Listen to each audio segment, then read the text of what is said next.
यहाँ पर एक और जो कंसर्निंग चीज़ है कि हाउसिंग नीड्स को पूरा करने के लिए काम तो किया जाएगा। तो ऐसे में ये इंडस्ट्री काफ़ी ग्रोइंग इंडस्ट्री है, इसमें काफ़ी स्कोप है, अर्निंग अच्छी खासी है और अच्छी ग्रोइंग भी है। यहाँ पर जितने भी लोग यहाँ पर ट्रकिंग के हवाले से काम कर रहे हैं या उनके अपने ट्रक्स हैं, वो अच्छा अर्न भी कर रहे हैं। हेलो एंड अस्सलाम वालेकुम बाजीज़ एंड बाजीज़, ਤੁਹਾਡਾ अपना मेज़बान अली जन्नत all the way from Canada.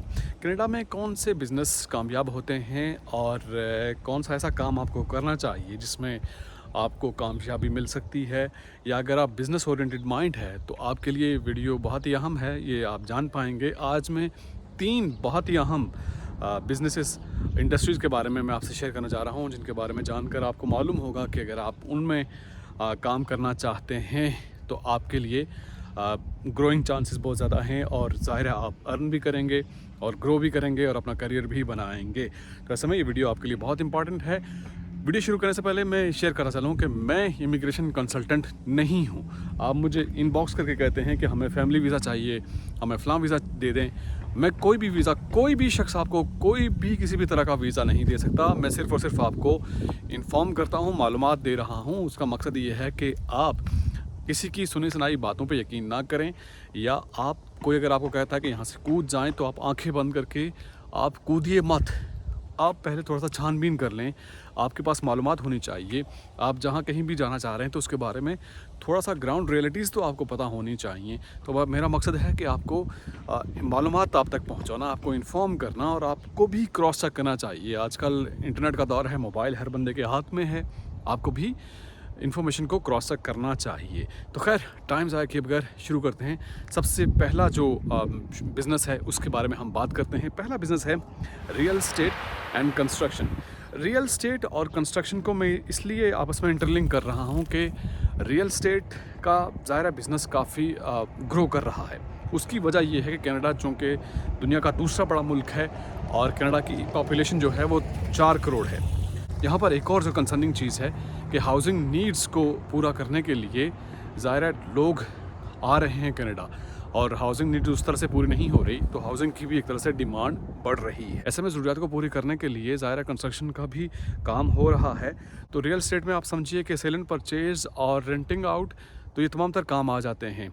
और कंस्ट्रक्शन के हवाले से ज़ाहिर है हाउसिंग को बनाना, आप ठेकेदारी कर सकते हैं, अपनी कंपनी खोल सकते हैं, और ख़ास करके घरों की रूफिंग के हवाले से बहुत सारे काम हैं जो कंस्ट्रक्शन और डेवलपमेंट में आते हैं। तो आप ये काम कर सकते हैं। अगर आप रियल्टर काम करना चाह रहे हैं तो उसके लिए ज़ाहिर आपको लाइसेंस लेना पड़ेगा। और मैं यहाँ पर चूँकि जिन लोगों से मिला हूँ उनसे मुझे जो मालूमात मिली है, रियल्टर जो हैं वो बहुत अच्छा काम कर रहे हैं। किसी दिन मैं उनका इंटरव्यू भी लाइन अप करूँगा, आपके लिए लेकर आऊँगा, ताकि आपकी मालूमात में इजाफ़ा हो सके। तो जनाब, रियल एस्टेट और कंस्ट्रक्शन ये जो इंडस्ट्री कनाडा में ग्रो कर रही है, और ज़ाहिर है वक्त के साथ साथ इसमें बूम भी यकीनन आएगा, क्योंकि जो ज़रूरियात हैं उनको पूरा करने के लिए यहाँ जो लोग रह रहे हैं या आ रहे हैं, उनकी ज़रूरत को पूरा करने के लिए काम तो किया जाएगा। तो ऐसे में ये इंडस्ट्री काफ़ी ग्रोइंग इंडस्ट्री है, इसमें काफ़ी स्कोप है। और दूसरा जो शोबा मैं आपसे शेयर करना चाहता हूँ वो है सर्विस प्रोवाइडर्स का, और उसको मैं कैटेगराइज़ करूँगा 2 हिस्सों में, यानी एक सॉफ्ट स्किल आप कह लें और एक हार्ड स्किल कह लें।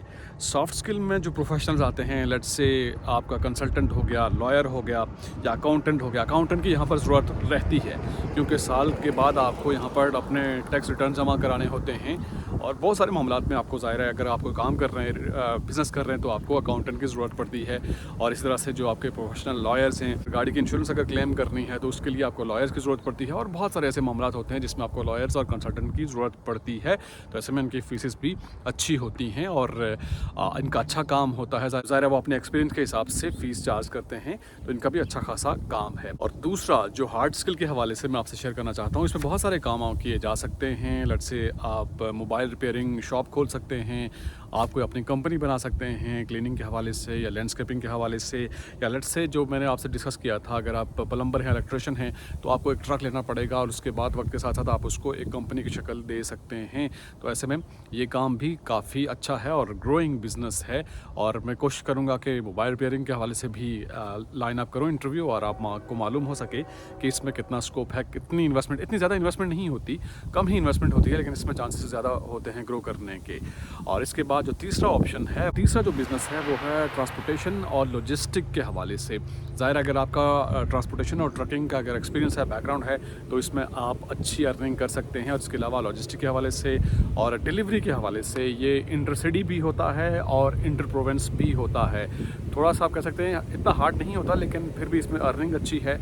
और अगर आपको इसका एक्सपीरियंस है तो इसमें आप अच्छा खासा अर्न कर सकते हैं। और अगेन मैं ट्रकिंग के हवाले से भी इंटरव्यू लाइन अप करूँगा आपके लिए, और आपको मालूम हो सकेगा कि ट्रक कैसे ख़रीदा जा सकता है, कितनी इन्वेस्टमेंट करनी पड़ती है, और कंपनीज़ के साथ कैसे, लॉजिस्टिक जो कंपनीज़ होती हैं उनके साथ कैसे आप कनेक्ट होते हैं, और फिर उसके बाद ऑर्डर लेना और डिलीवरी करना। और ज़ाहिर है शायद एक शहर से दूसरे शहर तक जाते हुए या एक प्रोविंस से दूसरे प्रोविंस तक जाते हुए बाज़ औक़ात 2-2, 3-3 दिन, 4-4 दिन भी लग जाते हैं। तो ऐसे में ये मुश्किल जॉब है, ये आसान है, इसमें अर्निंग अच्छी खासी है और अच्छी ग्रोइंग भी है। यहाँ पर जितने भी लोग यहाँ पर ट्रकिंग के हवाले से काम कर रहे हैं या उनके अपने ट्रक्स हैं, वो अच्छा अर्न भी कर रहे हैं। तो जनाब, ये 3 बिजनेसेस मैंने आपके साथ शेयर किए। आई होप कि आपको इससे कुछ ना कुछ मालूमात ज़रूर मिली होगी। वीडियो अच्छी लगे तो ज़रूर लाइक कीजिएगा, दोस्तों के साथ शेयर कीजिएगा, और कनाडा का मौसम देखिए।